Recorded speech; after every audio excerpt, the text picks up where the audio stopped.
Welcome to Innovating Leadership, Co-Creating Our Future. Today we're talking about thriving during a crisis, perspectives from a successful Middle East businesswoman. So with us on the show today is Aline Kamakian. Aline began her career as an insurance broker at the age of 18 to put herself through college.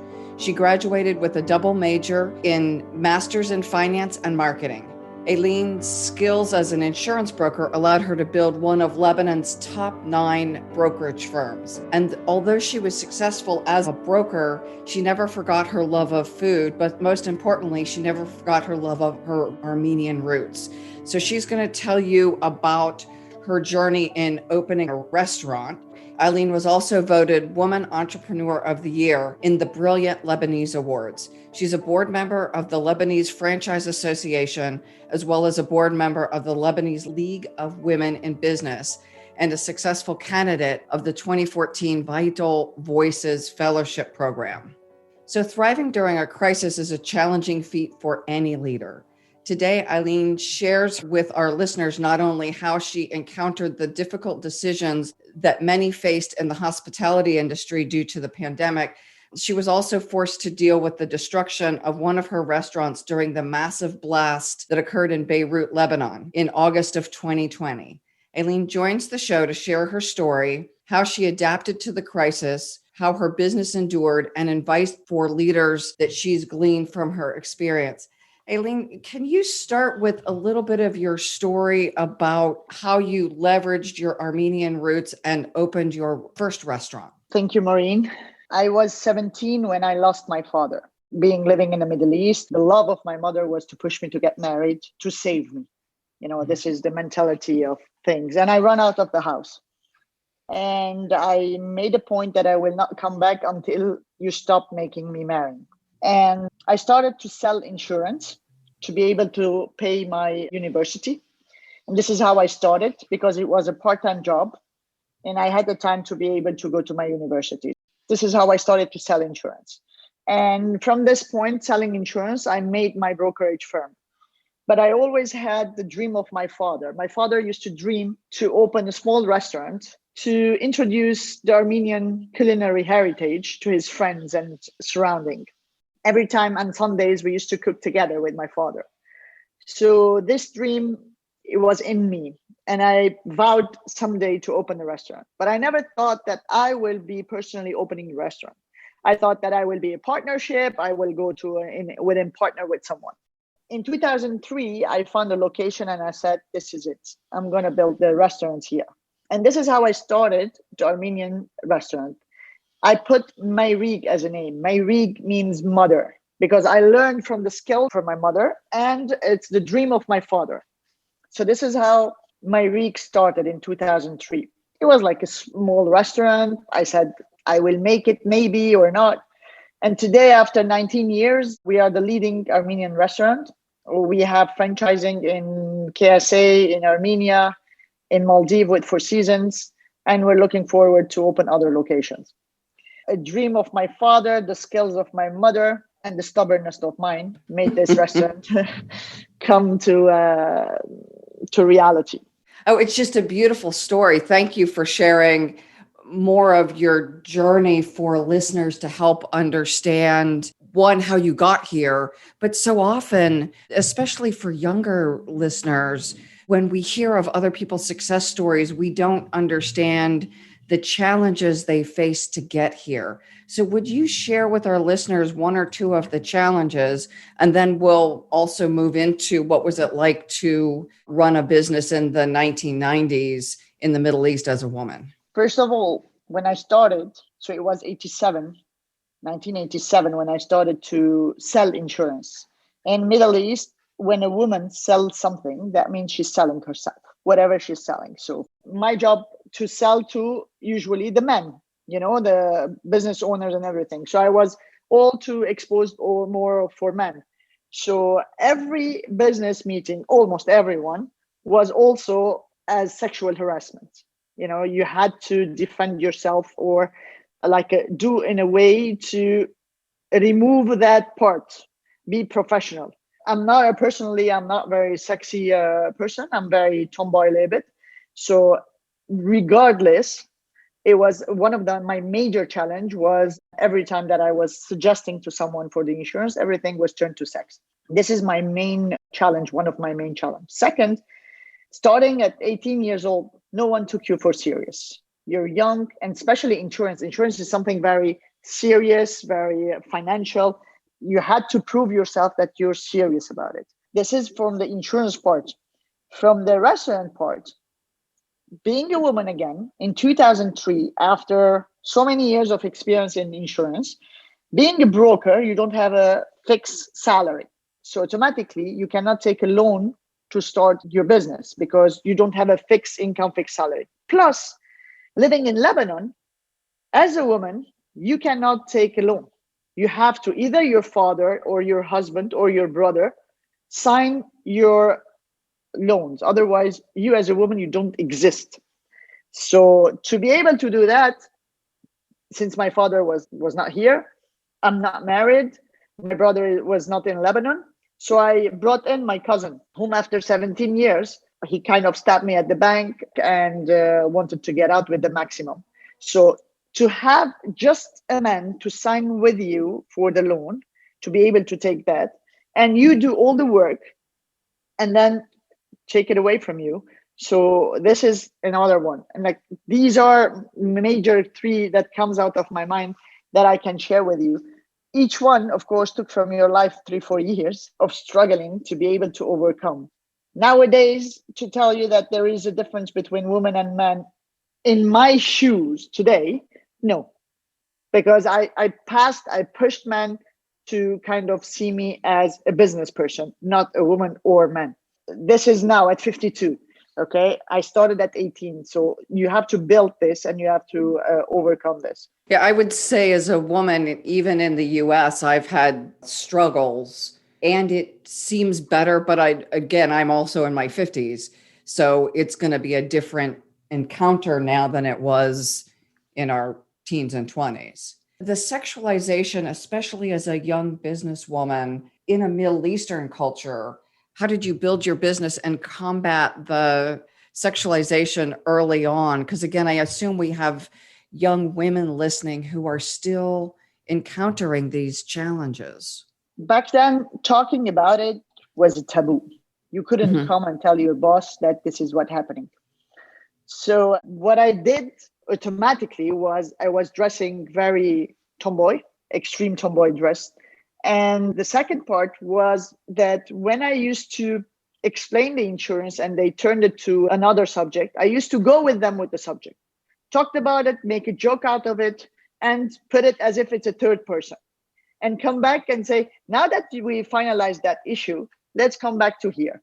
Or the second point that I used to do a lot is I used to ask the meeting with their wife with me, especially when I used to sell the life insurance. I used to tell them that I want your wife to know and to share their experience so that she knows what's the best for her.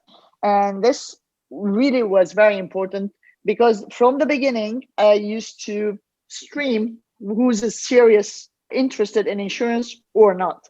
So this was also one of my ways. But taking the conversation and joking about it and talking as if man to man talking used to help me up to go out of this circle.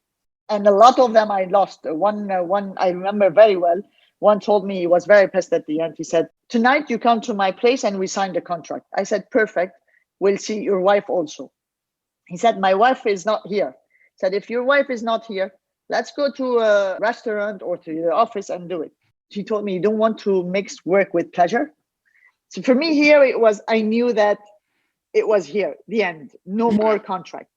So I was really pissed and I told him, if you call yourself pleasure, I'm sorry, but you're not even near that. So it was like, for me, it was go ahead, go to hell, like get away from me. You lose a lot of clients, you lose a lot, but you gain a lot of respect. You gain a lot of serious people that share your name from one to another. But it takes time. It takes really time and perseverance to arrive there, because you have, especially when you are broker, there is no time, there is no office, you don't go to a place, you're alone. You have to face your ups and downs every day. So for people now working from home with COVID, for people who have the luxury of working from home, because I know many people don't, the sense of isolation for some people is really challenging. How did you stay positive and stay focused on the times when you were more isolated? You have to be really self-structured. Mm-hmm. Like even you don't have an office or something, 8 o'clock you have to be up, dressed up. Sports at 5 o'clock, I will do my sport, for example. It's something you have to be structured and motivate yourself, because it's very easy. The 8 can be 8:15, 8:20, 8:30, and the second day 9. And then the longer you are not awake, the worse situation you are in. You have to be psychological in the safety net, because it's really differentiated for the thriving leader. Like it's a very strong points to be self-structured. One thing that used to help me a lot is I had a dog. I had a Labrador that at 7:30, she wanted to walk. So automatically you have to go up and walk your dog. So this also helped me to be organized, that at 5 o'clock I have to be home. I have to take her down and everything. So these things gives you structure, give you self-satisfaction. And this is where I used to really help myself to go positive on everything. For me, that, as you say, the pet thing, I have a pit bull that was a rescue dog, and she is a lifesaver on so many levels. She wants up in the morning, but also the sense of loneliness isn't the same with sharing a house with another being who's always happy to see me. She just doesn't seem to get mad at me. Yeah. You're happy, she's happy. You're crying, she comes, and it's very important. Playing with a pet, cuddling the pet is like taking out of you. The negativity goes out of you. Now I have 2 big dogs. During COVID, it's one of my saviors. It's very important. Even if you have a family at house, having a pet for me, it's something very positive. It's different than a partner. Yeah, a partner is a very good thing, but partner also has the down and up. But the dog, they never had the down. Yeah. So how has COVID impacted your business this year? Well, in Lebanon, let me give you what happened in Lebanon. In October 2019, a revolution started in Lebanon. Already, we were in a very bad shape, financially talking and everything. So the revolution started. We had our money is stuck in the bank. You cannot withdraw your money. Okay. Inflation is up. 50% of the population is jobless. 50% before COVID. Yes. Before COVID, because when the revolution started and the banks closed, so a lot of companies closed. You cannot send money outside. You cannot import stuff.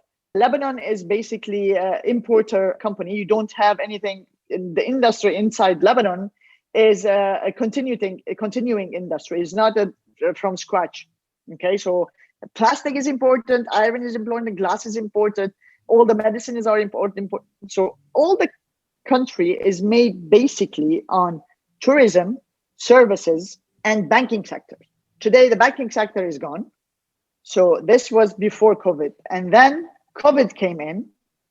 So the industry was already shaking. What we've done is diminish the size and hold on your employees. Then when the COVID came and we closed half of the time, especially restaurant, we started to do home delivery. But in Lebanon, unfortunately, we don't have a clever government, which we don't even have a government right now.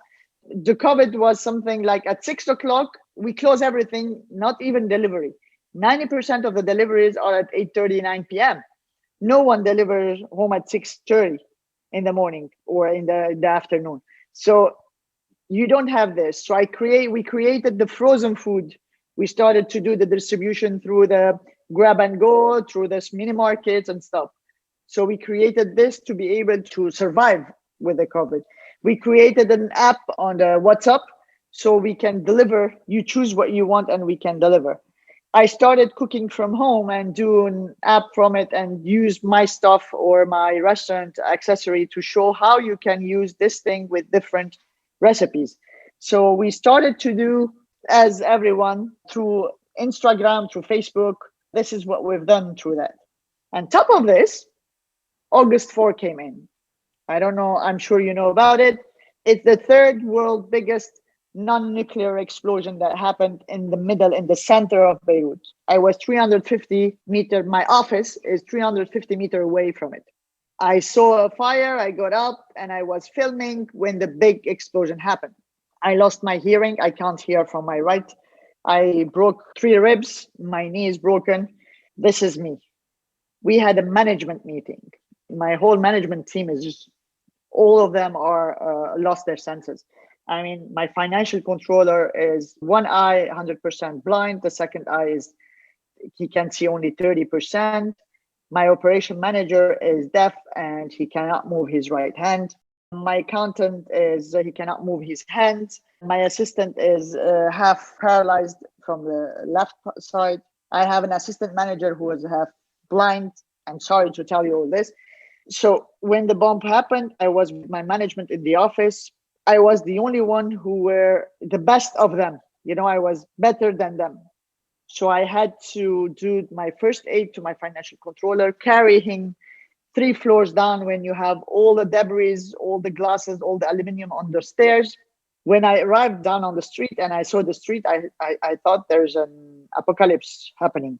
Everything was doomed, you know, like the trees were upside down, cars were upside down, half of the building down, everybody is in blood, everybody is running. There is no car to go to hospital, you know. We are surrounded by major 3 hospitals. They were telling to each other that there is no more hospital, everything was bombed. We didn't know what was happening. We didn't have the luxury or a second to ask ourselves what happened. We just run and try to save whoever was around you. So I tried to save my 5 team from the management. When I came down to the restaurant, I had also there wounded personnel and clientele. So we were 25 personnel to go to the hospitals. All the restaurant, office, and my house were gone. I am 52 years old. I've worked all my life and I have nothing left. Nothing. In 3 seconds, everything is gone. On the spot, you cannot ask what happened. On the spot, all you can do is just to stay alive. You are, think yourself in a big storm. Your only goal is to stay alive. How? I don't know. Just stay alive. We were like covering each other. My financial controller was bleeding from everywhere. I took off his shirt. I was giving his first aid. I was just covering and wrapping his hand, feet, wherever the blood was coming out. When I brought him down, I didn't find any car and everything. I find people coming from motorcycles. I grabbed one and I hold my financial controls on him with a t-shirt and I begged him, just take him to the hospital. And this is how we sent 25 persons to hospital. And then you have to go and search them in the hospitals. The hospitals were a river of blood. You know, the parking of the hospitals where people were, everybody is there.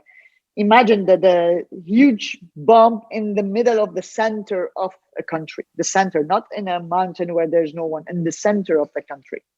When I went to my restaurant, the half of my personnel who were, all of them injured, were looking at my eyes as if they wanted to hear something.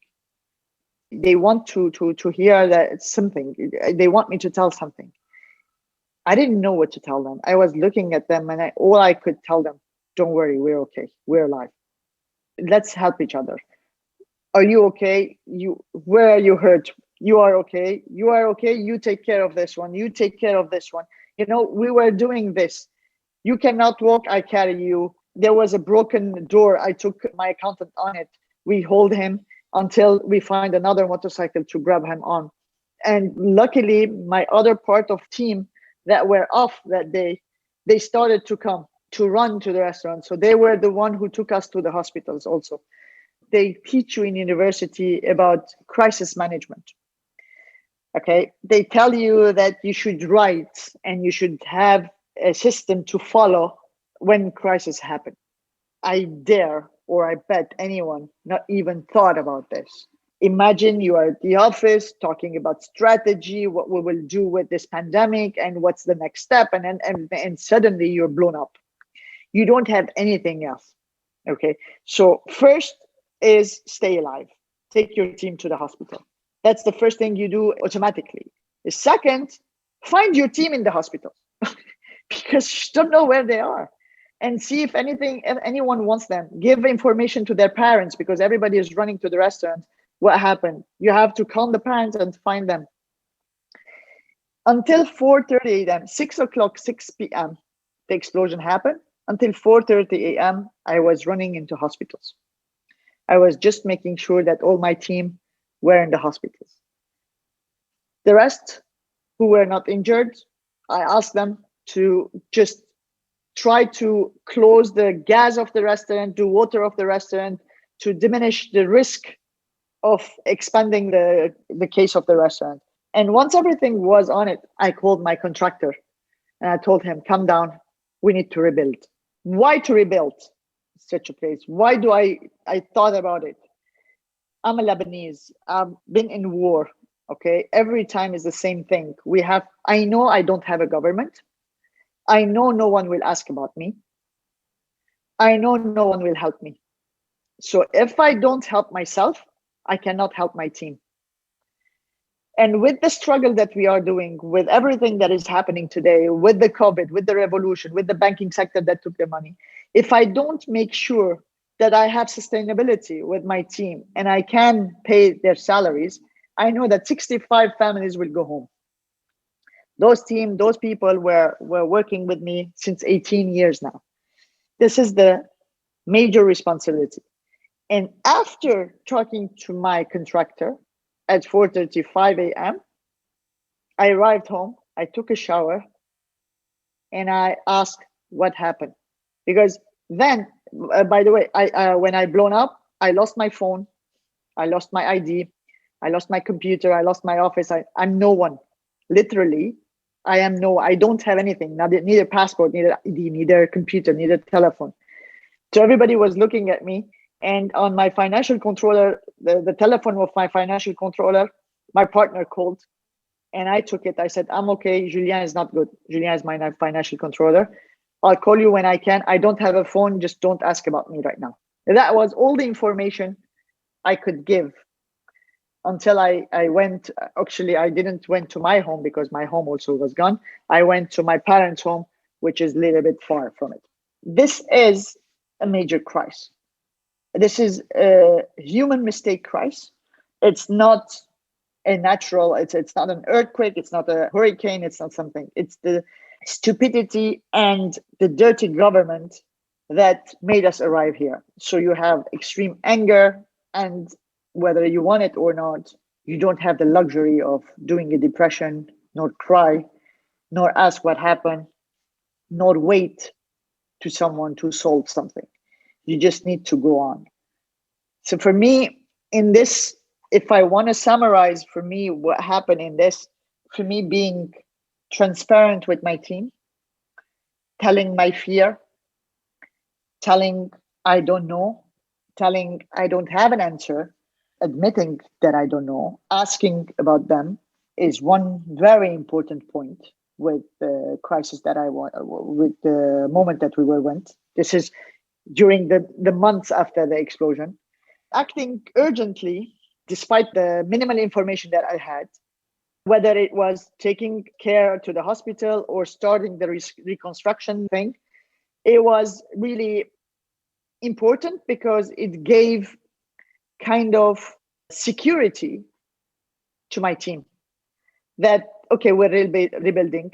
Let me take care of myself. Let me take care of my family. Okay, I know that I will have job. Because let me tell you that 25 people were hospital, 30 of my employees lost their homes. Because all of us, we live near to each other, near to your work.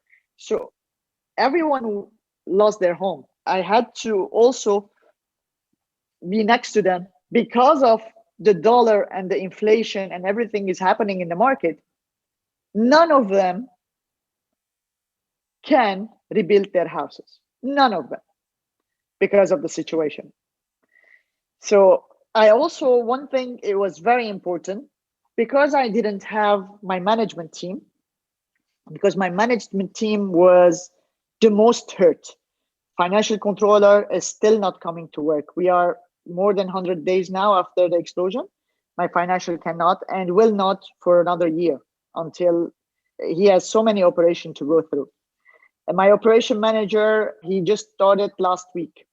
My 2 accountants were not here also.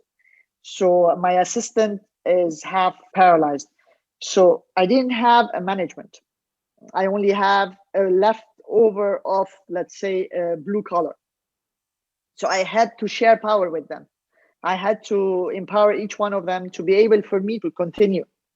And with everything we were going through, we started to cook for ourselves to clean the restaurant. And then some volunteers started to come to help us to clean the restaurant. So we had to feed them. And the second day, more volunteers came. So we started to cook from the other restaurants hot meals. And then a lot of people surrounding us, looking at us, and they didn't have any house nor food.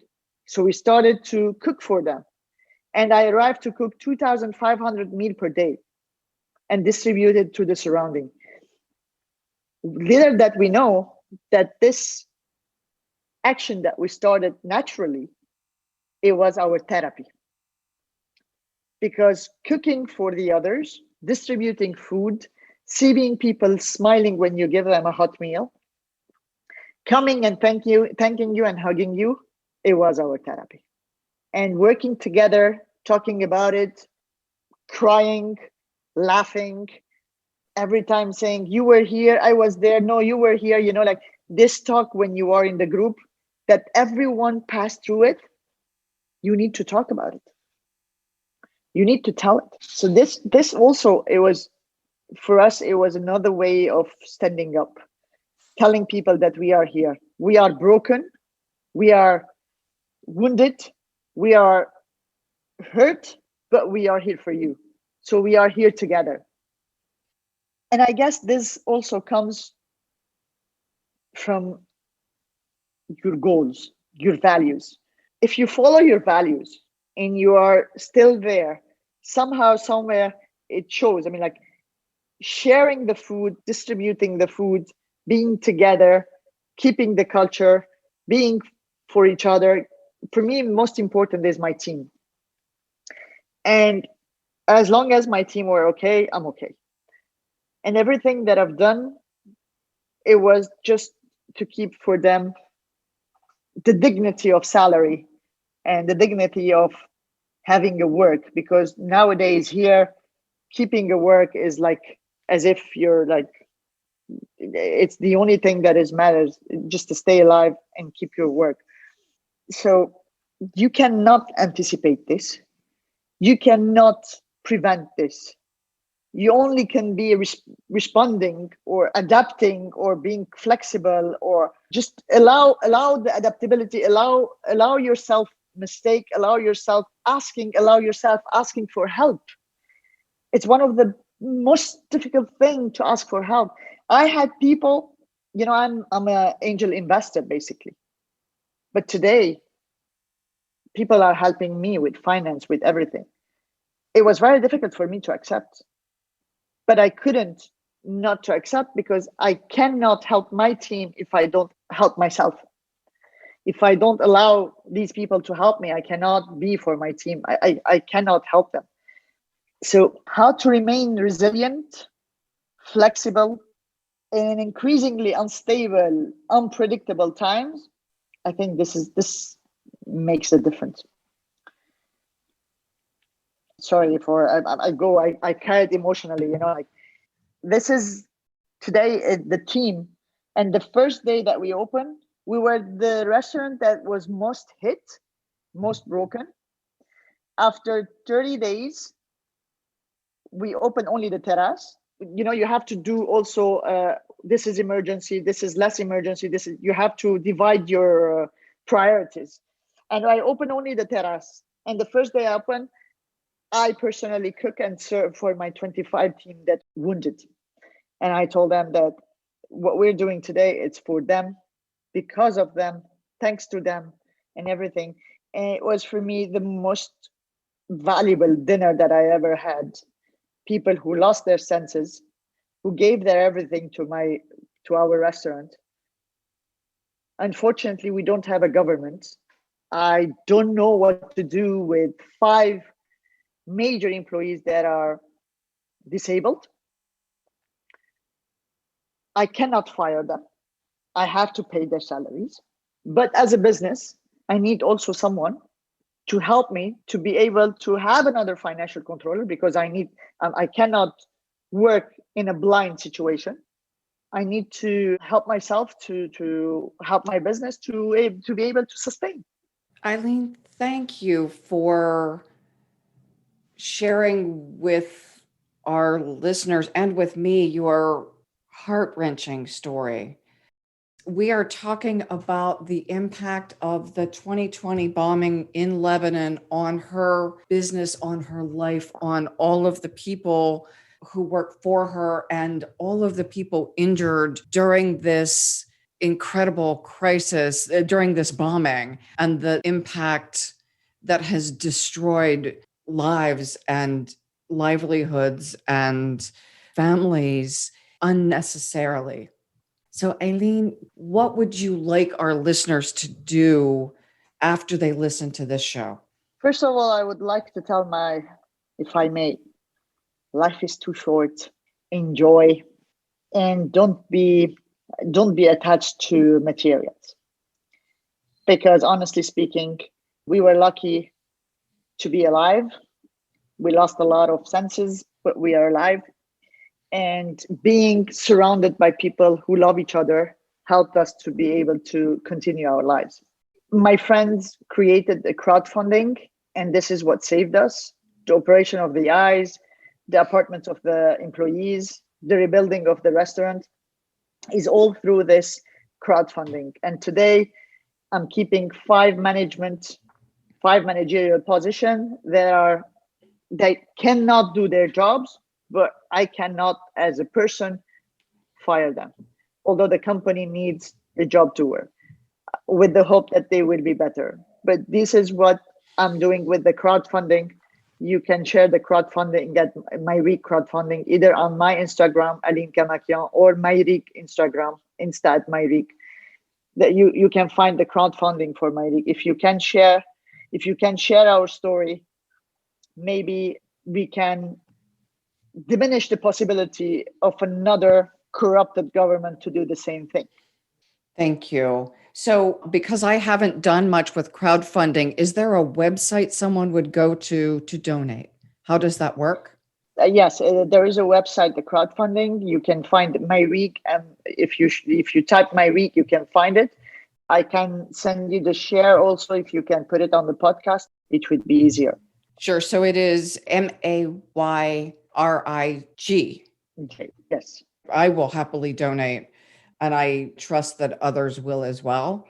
Being urgently active about it would also say it was my friend's idea, because they told me it's the only way we can help you. We are not in Lebanon. We cannot come and help you. We can create this fund. And it was the best thing they've done, because in Lebanon, as I said, the banks are closed. You don't have cash. So unless you're transferring fresh money, this is the only thing that you can withdraw. And this is how they help. And this is why I'm saying having friends, having suppliers that trust you is the most powerful tool that you have to survive. Again, I'm struggling for words, which is not typical of me. It's just heartbreaking that this would be preventable. And in the year 2020, when we're not supposed to have this kind of crisis, when our governments are supposed to be competent, and yet the breakdown, whether it's self-serving politicians or corruption or poor systems. Listen, I'm a Lebanese from Armenian origin. We had the revolution, the COVID, the explosion in Lebanon, and now lately we have the war on Armenia, Azerbaijan, Turkey, and everybody. I'm not understanding on the year 2020, where is our humanitarian? Where is our humanity? Where is our UN? Where is our NATO? Where is our government? How can you leave such countries to kill others? How can you leave such a corrupted country to explode in the middle of the center of a country? I thought that when the Armenian genocide happened in 1915, there was no internet, there was no TV, no one knew about it. And this is how the Turkish government did it. Today, we're watching on the internet and no one is saying a word, no one is moving. So money, petrol, ego, I don't know what to say, but honestly, it's disgusting. I wish there was a call to action I could even clearly articulate other than support the precious humans who are impacted. And you're a beautiful role model of that. And I invite, ask, implore our listeners both to support you and to support each other. That we are all seeing epic breakdowns around us. We're seeing record rates of death by overdose, things that are preventable. It may not be preventable to die of cancer at this point, but it is preventable to have a bomb explode in the middle of a city. It's preventable to have people who are dying because they are not supported like you have supported your employees. With everything that's happened, you're just a beautiful role model for what's possible and what's required at this point in history. We all have mothers. We are all mothers. We all have family. What I don't understand, this hatred, because myself, if I hate or I'm angry at or something, my energy is down. With love, with respect, I can do much more. So really, I hope we just support each other and be there for each other. Nothing is worth it. Thank you. It is a beautiful call to action. And again, your example is something to be lifted up and really shared. And I will do my best to make that happen. Thank you for everything. Thank you for hosting me. Thank you for listening. You are giving us a chance so that our voice is heard. Because without you, our voice stays the same place and we cannot continue. It's thanks to you and people like you that I can continue. I really appreciate you sharing your story. And I would love to write about it because I want people not to do the same mistake. Sharing is diminishing the level of mistakes. For me, what I believe is that it's my duty to inform, my duty to share, and not to stay silent. I agree. Because there are all of the, I'm assuming, hundreds of thousands of personal stories, and there is a systemic issue that needs to be addressed. And to your point, the UN, the World Economic Forum, the World Health Organization, that we are not being anywhere near our best selves right now. Thank you very much. I really, really thank you. I really thank you. Take care.